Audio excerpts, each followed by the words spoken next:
Welcome to the Artist Academy podcast. I'm your host, Andrea Earhart, and we are starting a brand new series called Quit Your Day Job, where we are highlighting members of the Artist Academy who have recently transitioned from quitting their 9-to-5 and are now into full-time creativity. They are living the dream. Today, we are highlighting Christine Riutzel, a Branson, Missouri-based artist who joined the Academy not long after I opened the doors over 2 years ago. So I've known Christine for a hot minute. Christine has this vibrant energy that you can feel through her art and is someone who you just need to see her work and her paintings to understand her uniqueness. So go click the link to see her Instagram. That way you can envision her beautiful self while she's talking. We talk a lot about getting involved in your local art community and how Christine has used that to grow her art business and inspire other artists along the way. She really has been a positive force for the arts here in small town America. She's not far from me. We're like a little over an hour away. And I think small towns need that. They need more than one person fighting for the arts. And there's just so much room to grow. So if you're listening and you're wanting to build a local brand, then try doing what Christine has and is doing in her community and creating street art and all the things you're about to hear about. So let me know what you think about this week's episode with Christine Riutzel.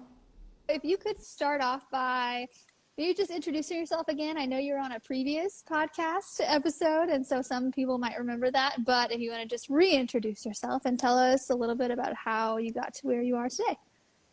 Sure. So I'm Christine Riutzel. I live in right outside of Branson, Missouri, which is like maybe an hour and 20 minutes from Andrea. So our paths have crossed a few times. I am self-taught. I did some homeschool art classes in high school, which I had an amazing teacher. I think if I didn't have a great teacher, I wouldn't be doing art. I'm so grateful for her. But I didn't paint. I hardly made any art between the ages of 24, just because like life was really crazy. I like to remind people, because like I'm 31 now, people are like, oh my God, you've been doing this your whole life. And I'm like, not really. Like, it's never too late to start. I had been on the waiting list for a local college for 4 years.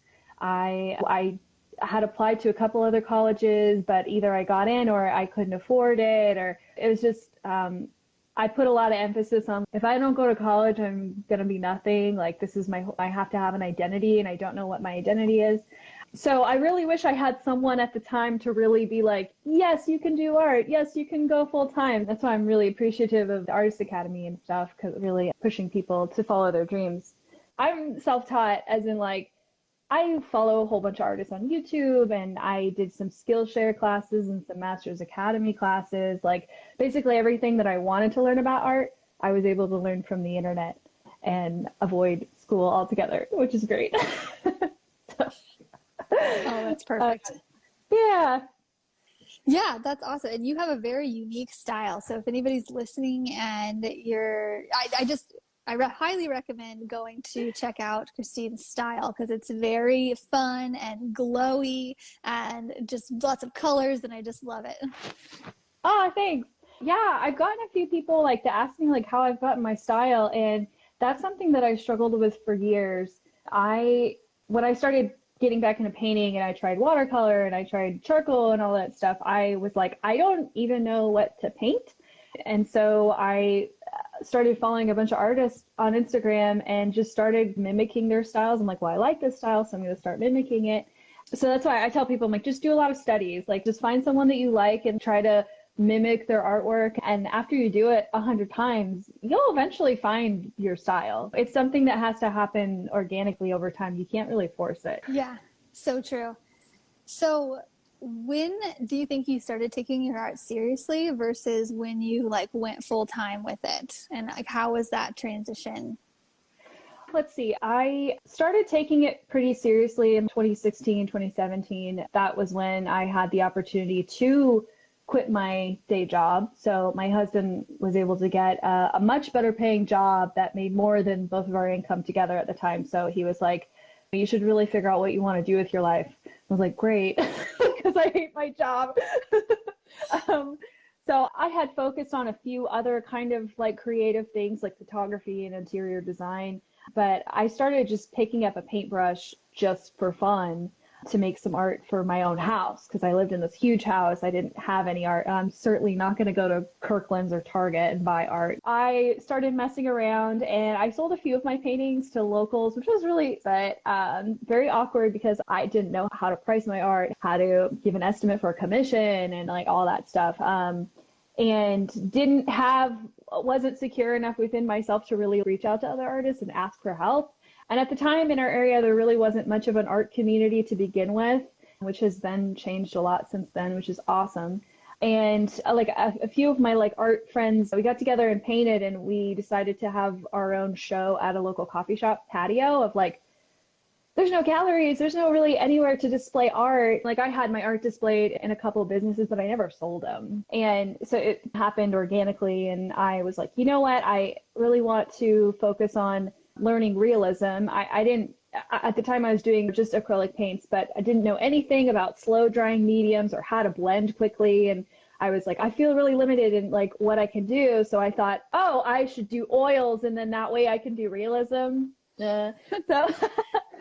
So I practiced doing that and I did a solo show at a gallery in Springfield in 2017.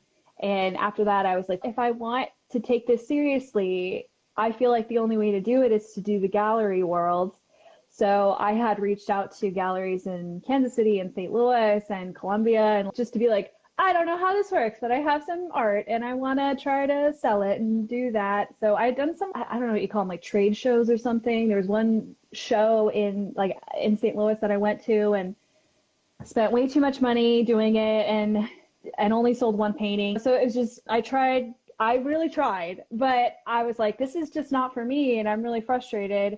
So when murals fell into my lap, it was just like the ultimate perfect thing. And I was like, why didn't I think of this sooner? Why didn't I know that no one's doing this? And then I think that was around the time where I found you, and I was like, oh, like it's possible.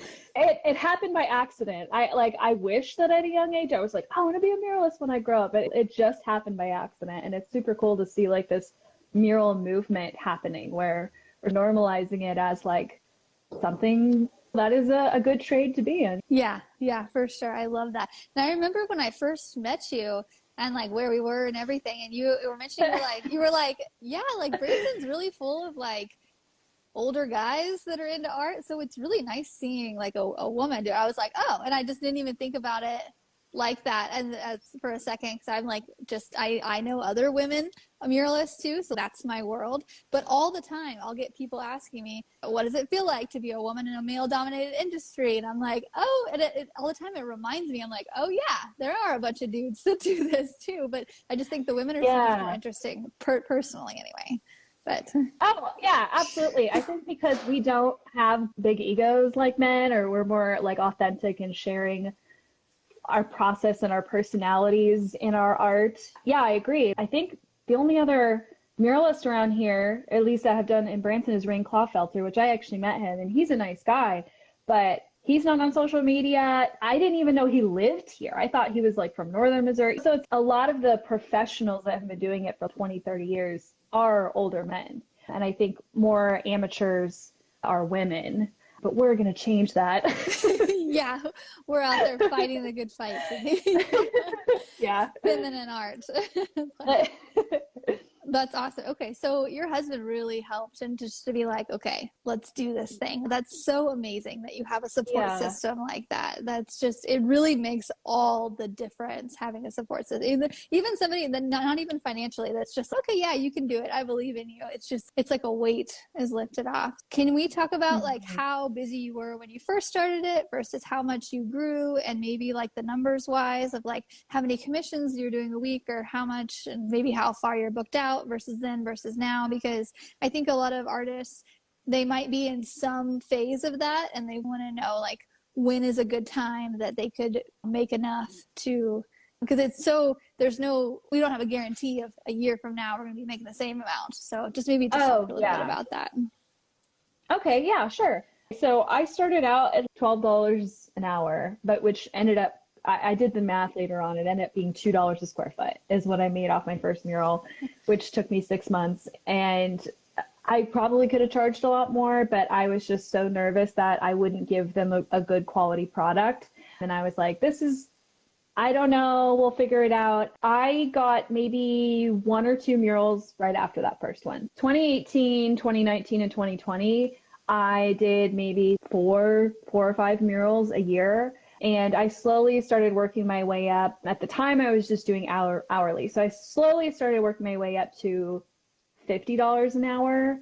Hey, Ryan. I was reading the comments. I wasn't doing a lot of outreach just because I was so nervous. Like a lot of my jobs started coming from like word of mouth or Facebook, and they're all local, which was really good. But I was not like, oh, I'm going to be a full-time muralist now. I still wasn't thinking like I could make, a decent living off of this. Like, I'm not a very business-oriented person. That was the biggest issue that I had with my photography business was I did not know anything about business, and I got screwed a few times, which totally burned me out. I was like, there's no way that I'm going to do this anymore. I started saying no to clients. And I noticed there was this trend of people only hiring me because I was the cheapest one and not because I was good. And so I was like, oh, okay. I don't feel, again, it was like another insecurity issue. I don't think what I'm doing is good enough to be able to charge what everyone else is charging. And so therefore, all my clients were not the clients that really loved me and loved my work. So I was like, okay, I'm not going to end up hating photography because I got burnt out. I'm just going to take a break from that. And so when I started getting more clients with murals, I was like, shoot, I really don't know anything about the mural business. And so that's when I started reaching out to some people and Googling mural contracts and how to negotiate, because like I didn't have a backbone. It's so scary to stand in front of a client and have them nitpick your work or say no or say that you're too expensive or whatever. It's really terrifying. And so I went, so it's been about 3 years since I went like full time. And so now I charge on average, it ends up being like between $75 to $100 an hour. And I've done 11 murals so far this year. So it's taken some time, and I wasn't even like going ham. Like I wasn't even going hardcore. So everyone else is going to like definitely surpass me at that rate. But you're busy and you're doing this, and the stuff you're doing is very intricate. There's a lot of details inside of that. It's really cool. Thanks. Yeah. Yeah, that's the kind of stuff that I like doing. And if it's more simple stuff, I'll pass it on to someone else or encourage the client of like, hey, I tend to like to do more detailed stuff. Like simple is really hard for me. But if you can't afford that, it's okay. I'm trying to do more. We're going to do like a window painting next week maybe. And I'm like, okay, think simple, think cheap, get it done in like a day. Andrea. I was about to say we are the opposite in that I wish that I liked the details, but I'm just like, nope, a mural in a day. That's all I want to do. Yeah. Oh, awesome. Okay. And I remember in the beginning too, I remember your Skateland one, and I remember being introduced to you and, oh, she's the artist doing Skateland. I was like, whoa, that's awesome. And you took a while, but it was still like the best giant canvas of a learning experience. And it turned out really cool. And you're doing another skate place recently, right? Yeah, it's a roller skating shop on Commercial Street in Springfield. It's much smaller. It's only 9 by 20, but I was like, oh yeah, I got this. No only 9 by 20. That's awesome. Yeah. And listen, I will say that what I charged for that mural, for that 9 by 20, was the same price that I charged for the 300-foot long mural. It gets better. And I got that one done in a week versus 6 months. Oh, I love that. Yeah. That's what I'm telling like some kids are just starting out. I'm like, don't expect to make money off of your first few murals. You can't. Like, it's a learning experience. Like, there's no way you can start off at $50 an hour if you don't have a good portfolio of work. Like, I'm sorry. Yeah, I love that. Oh, I love that because I've worked with a couple people in there. They don't even want to do it unless they're going to make that $30 an hour or $40 an hour that I've mentioned that we all start out at. And then I was like, no. Like, your first one, you just do it. Do it for free if you have to. Because I remember some of the first street art pieces that I did around town just to get it going. I was like, I'll just do this for free. I don't care. Because it's just, you get paid back for that later. I feel like it evens out more. But I love that you, just to reiterate you saying that, like, just do it. Just don't expect a ton of money right up front, but it will come eventually. And you're a great example of that. And in the beginning, I remember specifically, you were like, you really didn't want to do, if it wasn't in your style, you were like, nah. And I think that's amazing, because a lot of us will just take whatever we can get and be like, okay, I'll do a pet portrait, and then I'll do this and that. And you're not in love with it. But people just do it for money, and you're like, no, I want to establish my style. I want to stick to it, and that's what you've done. And really, your whole Instagram vibe is this one certain vibe. And Taryn just commented, she said, I love your murals. They're so rad. And I think rad is a really good description of that. They're really rad. Oh, thanks. Yeah. Yeah, I would like to get to the point within the next 5 years to where I have people personally inviting me to do Mural Fest to let me, because they like my style. That's some of the Mural Fests that I want to do are invite only. They're like more exclusive. They're more bougie. There have been some jobs that I have done that I didn't really want to do, but I'm like, I do need to fill this week with something. I just haven't really pushed that particular thing on my Instagram because I don't want to do more logos, or I don't want to do lettering or whatever. Like, I can't do it. If I got to make money and hustle, I absolutely will do it. But it is like so difficult. And that's what I'm saying. I'm always wanting to try new things as well. So if it's something that I've never done a landscape mural. At some point, I will probably end up doing one of those just because I know that it would be good for me. You can't be too picky yet. Oh, true. Oh my gosh, that's so funny. We're so the opposite in that I'm like lettering in a logo. If somebody asks me to do their logo, I'm like, yes, that's what I want to do. Oh, yeah. That's awesome. Which is funny because you did the Vintage Vault logo, and I was like, if they had asked me to do their logo, I would have just told them to do Andrea anyways. Yeah, I love that. And being in the same town, we can like collaborate on each other. Like that one that we were supposed to work on with that one company. It's right in between me and you.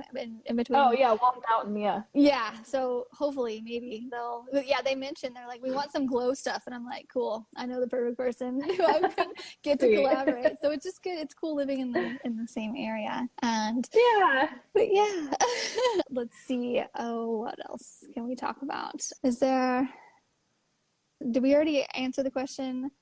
How are you finding customers, and how are customers finding you?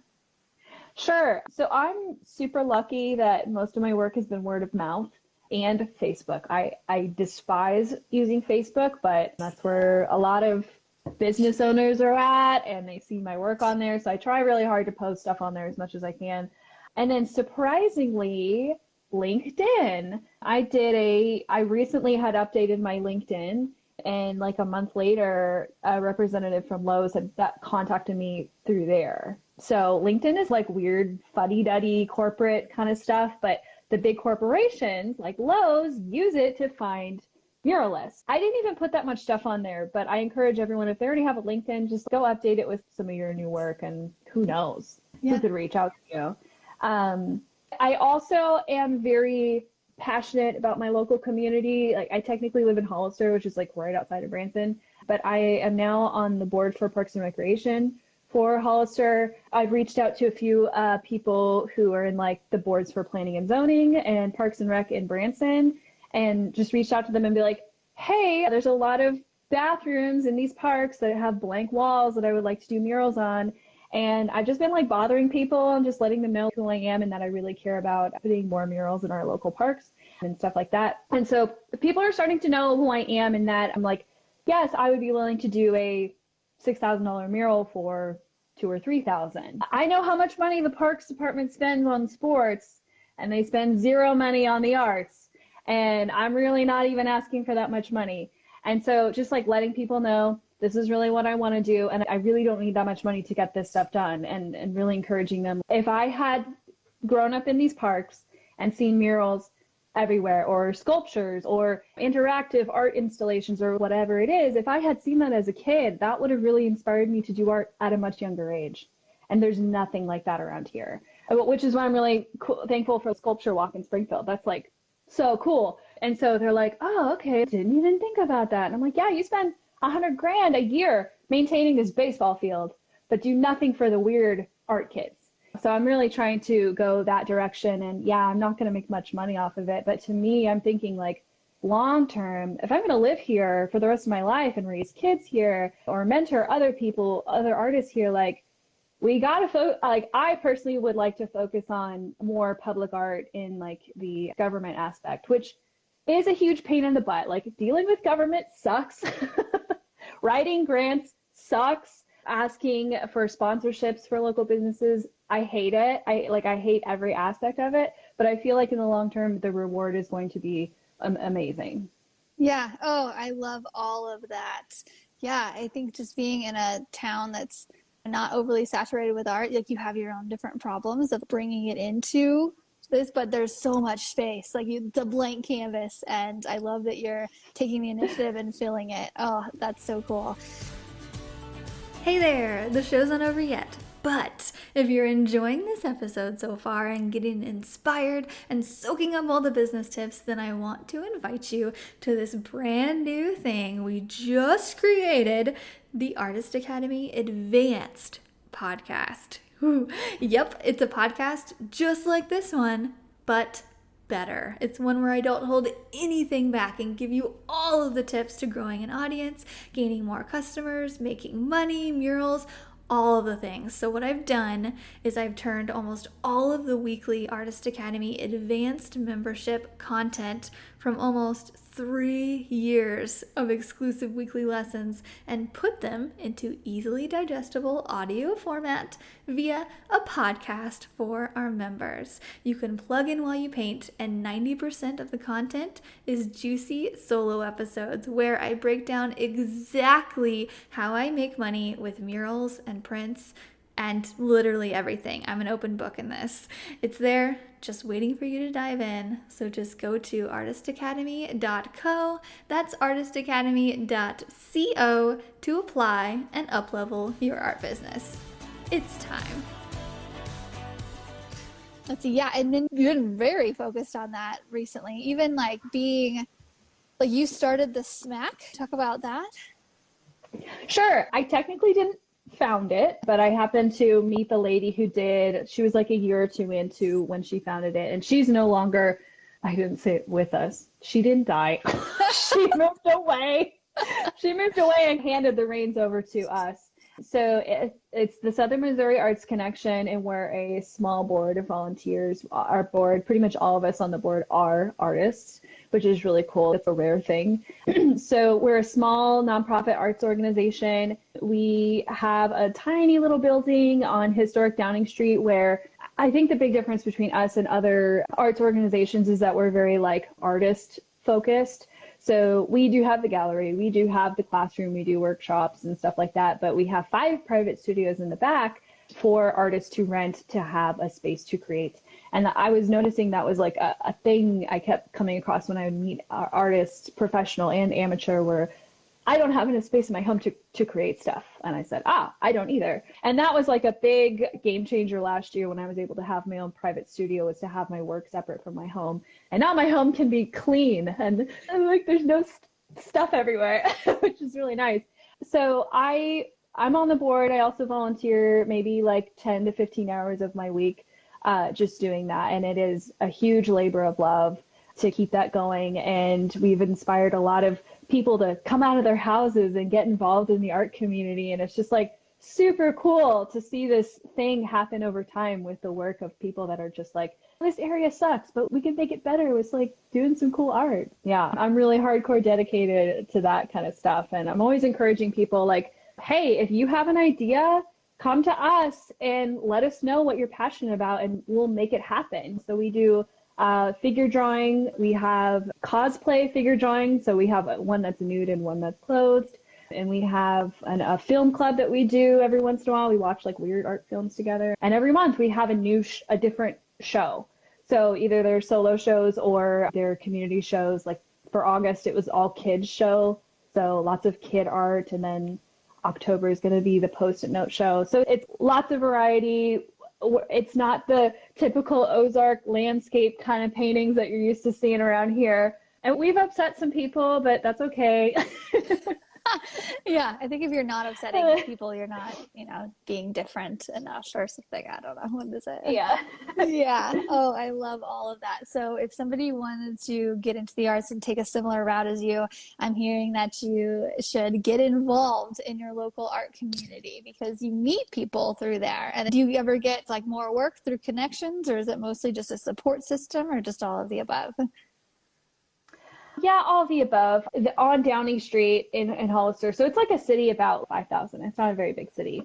That's how I got the job with doing the Downing Street wall. So it's a small concrete retaining wall that they tore out and replaced, and they wanted it painted instead of doing stone. And some people at the city noticed what we were doing with SMAC, and they were like, hey, would you be interested in talking about doing murals on this wall? And I was like, hell yeah. And I got 6 other artists involved. And so I said we could do a really consistent design across the wall, or we could divide it up and have each artist do their own thing that was all Hollister history themed or whatever. And they weren't sure about that, but they ended up loving it because it just shows like the variety of people that live here through their art. And again, like it didn't pay that well, but it's really cool to see myself and then these other artists get work because like they have murals in like a really high traffic area. So I only reached out and had artists joined if I'm like, if you're going to do this, I really want you to be passionate about this. This isn't just like some fuddy-duddy community job or whatever. Like, and yeah, so that was really a neat experience. So things like that keep happening. And it's just, yeah, I'm now having to turn down work, which is really upsetting.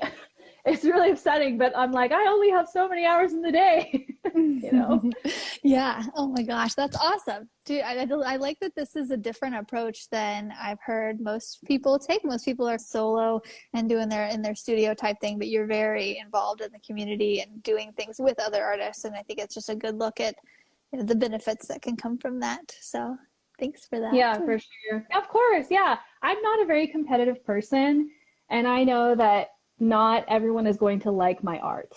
And so everyone's, you're Branson famous and your art's going to be everywhere. And I'm like, yes, but I also want lots of other kind of art everywhere too. Yeah. And to give other artists opportunities to show their work and be celebrated for that. So yeah, I'm all about it. I love that. Just like community over competition is the only way to go, really. Yeah. So I have one last question on here. So I'm currently putting a book together about getting started in the mural industry and helping artists go full time. And is there something that I've said or you've listened to in a podcast episode or some kind of bit of advice that needs to go in this book that can help beginner muralists know that it's possible and also go full time? Yes, a lot of things. I know on a podcast or you had said recently that your solo podcasts were like more popular, which was really interesting. But I'm like, but I guess her solo podcasts were the ones that I liked the most, or they stood out the most to me. And that's for a couple of reasons. I think the biggest reason why I was so intimidated to do business, any kind of business, for a long time was because of the competitiveness, the lack of authenticity. And so the fact that you've been very authentic and real about the stuff that you struggle with, your insecurities, your failures, things that you wish that you knew, like those kinds of things make me feel really good. I'm like, oh, I'm not alone. And other people starting out are going to struggle with the same thing. So why not just let them know, like, it's okay. Like we were all there at one point, so you're going to make it through. And that's why I think a lot of people don't take risks and try, because they're so afraid of failing and feeling like they're the only ones that struggle with this stuff. Like I still deal with insecurities when it comes to business, but I'm starting to be like, this is okay. It's going to get better. So I learned the most through hearing other people's experiences, especially the bad stuff. It's not gossip. It's not drama. We're not trying to like slander bad clients or whatever, but this happens all the time in business, and normalizing that I think is really healthy. And also talking about money. I appreciate that you're very open about money and how much you make, how much you want to make, and your goals. I think are extremely realistic goals. Like they may seem big for someone just starting out, but I'm just like, hell yeah, Andrea can make 200,000, no problem. Like I'm working on my next. I have not done a 5-figure mural yet, but that's my next goal, is to do that. I love this celebrating that. Keep it up. Okay, awesome. I'm so glad you said that, because Yeah. I've been writing down notes for the books, and anytime I think of a story of something went wrong, I'll write it down and I'll elaborate on it later. And then at one point I was like, oh, this is literally going to be a book of all the times I've messed up. Like, maybe I should throw in that I'm actually good at it sometimes. So I'm glad that helps you, because I was, for a second I was like, man, should I include this much of what goes wrong? It makes me look like a mess up, but I guess just saying that 90% of the time things go right too. But okay, awesome. Yeah, yes, absolutely. Back to your question about when did you start taking it seriously or start going full time? And it was back in like spring of 2020. So the lockdown had just happened, and there was like a couple of murals that got canceled, and I was like, oh, that's a bummer, but whatever. And this mural just fell into my lap. And this client, who wasn't even from here, she had a business here but was in Miami or whatever, we talked on the phone a few times, and there was a lot of red flags. I was like anxious, but I was like, but I really want to do this job. One, because it was a high traffic area and I didn't have any other jobs lined up at the time. So I was like, okay, I'll work with her. And she made me really uncomfortable. She was like talking me down. It was like acting like she was doing me a huge favor. And so I was like, you know what? I got to really tighten up my contract, because I can see her coming back afterwards and not paying me. So I wrote this one little sentence in my contract that said, the client understands that an estimate is simply an estimate, and that the mural may cost more or less depending on like just simple common sense things that like clients should know. But I'm like, this client, I don't know.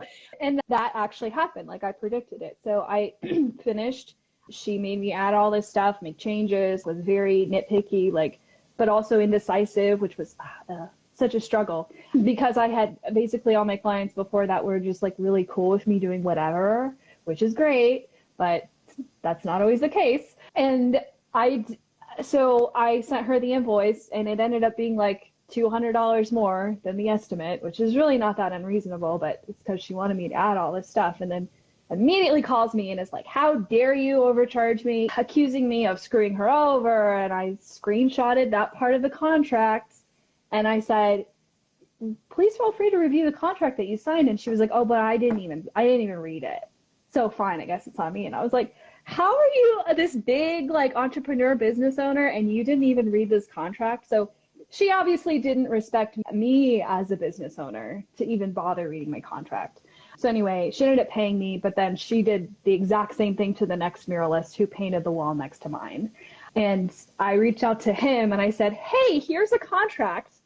Please use it in your future. She screwed me over too. And I said, yeah, I really don't want her to keep doing that to other artists in town. So I wasn't going around like slandering her or anything, but when muralists came to me and said, hey, this woman called me about a wall, I said, this is just my experience. You can work with her if you want, but I guarantee she's only reaching out to you because she thinks I'm too expensive. And I gave that woman a huge deal on that mural. Like I put way more time into it than what I got paid. And I had taken some footage and I made a YouTube video with a commentary, basically what I was telling you, of like, this was a really hard mural, and I learned, and it was so hard, and I cried a lot. I was crying to my husband. I don't know. And this woman was just a bully, and I decided to not put it on my YouTube channel just because it's such a small town, and I'm like, maybe I'll give it a few years and then post it, just because I don't want to start local drama. But I tell people that story all the time about tighten up your contract, hire an attorney, pay a few $100s to have an attorney look over your contract, make sure you're doing things legit. Because, yeah, you don't want to get screwed. And that's exactly what I did for Lowe's when they hired me. They sent me this contract, and I hired Corey. Yeah. Who you had on the podcast. I reached out to him, and he helped me with that. And I had such peace of mind, like, going into that project, because I got a professional to help me with it. Because I'm like, man, Lowe's, they're a huge corporation. I'm sure they don't care about artists. Like, we could easily get screwed for this. So I was really happy that I did that, and nothing bad has happened yet, so. Yeah. After that incident happened with that woman, I was like, man, if I'm going to keep doing this, I'm not going to let this happen again. And I'm going to be so professional. They won't even know. They won't even want to deal with me. I'm going to be so damn professional. Oh my gosh, I love that. That's yeah, it is like if anybody's listening, you'll get a bad apple.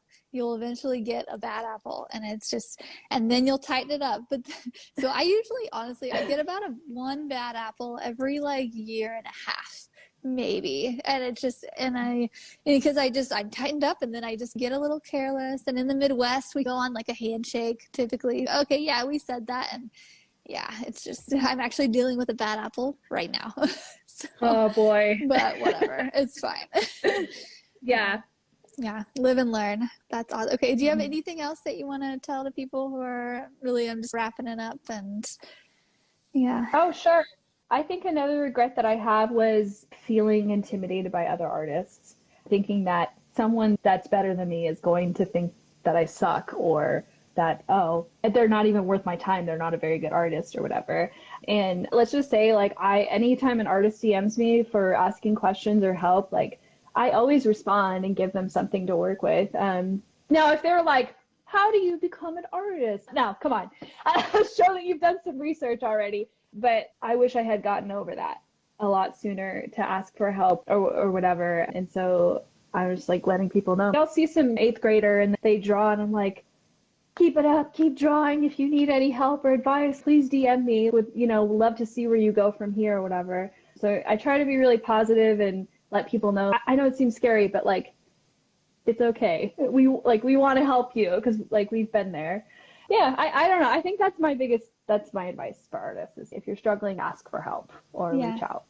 So true. Yeah. And really, artists who are ahead of you we know what it's like to be in the beginning. So you're just like, keep going. Like that, you'll get there. And most people are just too worried about their own art anyway. They really look at anybody else and think anything else. True. Okay. Awesome. It's been great to catch up with you. We should hopefully see each other at some point, run into each other purposely at some point in the next year. Again. Yeah. Sounds good. Okay, awesome. Thanks for coming on, and I will talk to you later. Thank you. Okay. Thank you, Andrea. Bye.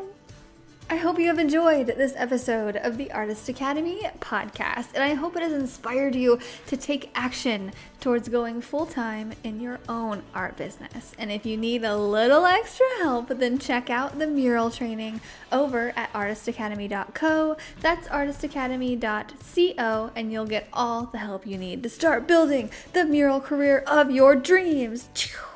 If you like this episode or any past episodes, can you pretty please go leave a review? It really helps. And if you screenshot that review and send it to me via Instagram DM or email or however, I will say thank you. And I will shout you out on my Instagram of over 70K viewers. Help me help you. Thanks so much. I will see you next week.